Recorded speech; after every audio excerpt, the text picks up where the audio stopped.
ఇప్పుడిప్పుడే కొన్ని కంపెనీస్ వాళ్ళ యొక్క ఓపెనింగ్స్ అయితే స్టార్ట్ చేశాయండి, హైరింగ్ అయితే స్టార్ట్ చేశాయి.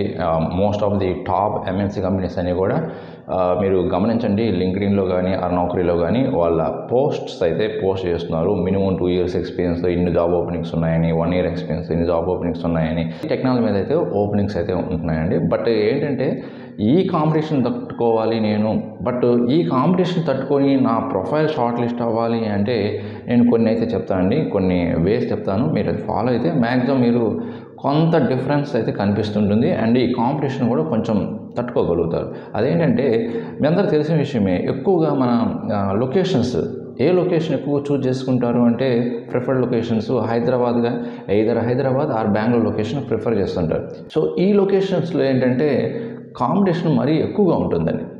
ఏ టెక్నాలజీకైనా, ఈవెన్ స్మాల్ జాబ్స్ కూడా, నాన్ ఐటీ జాబ్స్ కూడా ఎక్కువ కాంపిటీషన్ లొకేషన్స్ ఏంటంటే మన ఇండియాలో హైదరాబాద్ అండ్ బెంగళూరు అండి, ఐటీ కానీ నాన్ ఐటీ జాబ్స్ కానీ.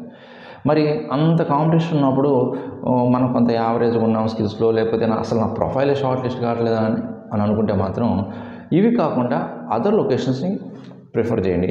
ఎందుకంటే ఈవెన్ మేజర్ ఎంఎన్సీ కంపెనీస్ కూడా చాలా స్టార్ట్ చేశాయండి అదర్ లొకేషన్స్లో. అదర్ లొకేషన్స్ అంటే నార్త్ సైడ్ బాగా స్టార్ట్ చేశాయి. మీరు గమనించి ఉండొచ్చు, మధ్యప్రదేశ్ ఇండోర్ అని, రాజస్థాన్ అని, ఓకే, అండ్ గుజరాత్ అహ్మదాబాద్ అని, అండ్ కోల్కతా వెస్ట్ బెంగాల్, అండ్ కోల్కతా ఒరిస్సా భువనేశ్వర్ అని, ఓకే, నోయిడా గూర్గాం, ఇలాగా ఇంకా చాలా ఉన్నాయి. చాలా లొకేషన్స్లో మంచి మంచి కంపెనీస్ స్టార్ట్ చేస్తున్నారు.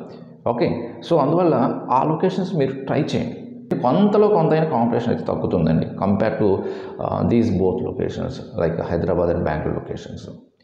అండ్ సెకండ్ ఏంటంటే majority of the job openings ఏదైతే కొన్ని జాబ్ ఓపెనింగ్స్ ఉంటే మాత్రం ఏం చేస్తున్నారంటే కంపెనీస్లో ఏదైనా ఎంప్లాయీ రెఫరల్ ద్వారా హైరింగ్ అయితే కంప్లీట్ చేస్తున్నారండి, వాళ్ళు ఫుల్ఫిల్ చేసేస్తున్నారు. మన ఇండియాలో కంటే అబ్రాడ్లో కానీ ఎవరైతే ట్రై చేస్తుంటారో ఎంప్లాయీ రెఫరెన్స్ కానీ ఉందంటే అతనికి మ్యాక్సిమం జాబ్ వస్తుందండి, టెక్నికల్ స్కిల్స్ కానీ ఉన్నాయంటే. అఫ్కోర్స్ ఇంటర్వ్యూ అయితే క్రాక్ చేయాలి, బట్ రెఫరెన్స్ అనేది ఇంపార్టెంట్ అయిపోయింది అక్కడ. యూఎస్ మార్కెట్లో ఎక్కువగా ఉంది, ఎంప్లాయీ రెఫరెన్స్ కానీ ఉన్న వాళ్ళకి జాబ్ వస్తుంది, మిగతా వాళ్ళందరూ ఎంత ట్రై చేసినా రావడం కష్టంగా ఉంది. సో అందువల్ల మీరు ఆల్రెడీ వర్కింగ్ ఎంప్లాయీస్ని, మీ రిలవెంట్ స్కిల్స్ సంబంధించిన వర్కింగ్ ఎంప్లాయీస్ని కమ్యూనికేట్ అవ్వండి, కనెక్షన్ అవ్వండి, నెట్వర్క్ ఇంప్రూవ్ చేసుకోండి. సో దానివల్ల చాలా బెనిఫిట్ అయితే ఉంటుంది. సో మెయిన్ ప్లాట్ఫామ్స్ మీకు తెలిసి ఉంటుంది, మీ నెట్వర్కింగ్ ఇంప్రూవ్ చేసుకోవడానికి లింక్డ్ఇన్ మెయిన్ ప్లాట్ఫామ్ అండి.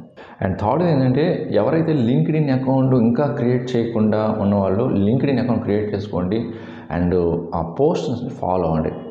ఓకే, సో నేనే చాలా జాబ్ ఓపెనింగ్స్ అయితే నా లింక్డ్ఇన్ అకౌంట్లో నేను పోస్ట్ చేస్తుంటాను. నా లింక్డ్ఇన్ అకౌంట్ని వీడియో డిస్క్రిప్షన్లో యాడ్ చేస్తాను, ఎవరైనా ఫాలో అవ్వాలనుకున్నా ఫాలో అవ్వండి. అండ్ నెక్స్ట్ ఇంకొక ఇంపార్టెంట్ పాయింట్ ఏంటంటే, సో మీరు ఒక సపోజ్ 2 years ఎక్స్పీరియన్స్ ట్రై చేస్తున్నారు అనుకోండి, 3 years ఎక్స్పీరియన్స్ ఓపెనింగ్స్ కూడా మీరు అప్లై చేయండి. ఏదైనా ఛాన్స్ ఉంటే కంపెనీ వాళ్ళకి మీ ప్రొఫైల్ స్కిల్స్ కానీ బాగా మ్యాచ్ చేయండి, మీకు ఒక అవకాశం ఇవ్వచ్చు, షార్ట్ లిస్ట్ చేయొచ్చు, ఇంటర్వ్యూ కండక్ట్ చేయొచ్చు. మీకు 2 years ఎక్స్పీరియన్స్ ఉన్నా కూడా relevant experience, 3 years experience job profiles కూడా అప్లై చేయండి. సో కొంతమందికి అలా జాబ్స్ వచ్చిన వాళ్ళు కూడా ఉన్నారు. ఓకే, ఇవన్నీ కొన్ని మీరు ఫాలో అవసరం మీకు జాబ్ త్వరగా రావాలంటే. ఓకే, సో ఇలాంటి మరిన్ని వీడియోస్ కోసం మన ఛానల్ ఫాలో అవ్వండి అండ్ మీ ఫ్రెండ్స్ కూడా షేర్ చేయండి. కంటెంట్ నచ్చితే మర్చిపోకుండా లైక్ చేయండి అండ్ ఒక మంచి యూస్ఫుల్ ఇన్ఫర్మేషన్ వీడియోతో మళ్ళీ కలుద్దాం. Thank you very much.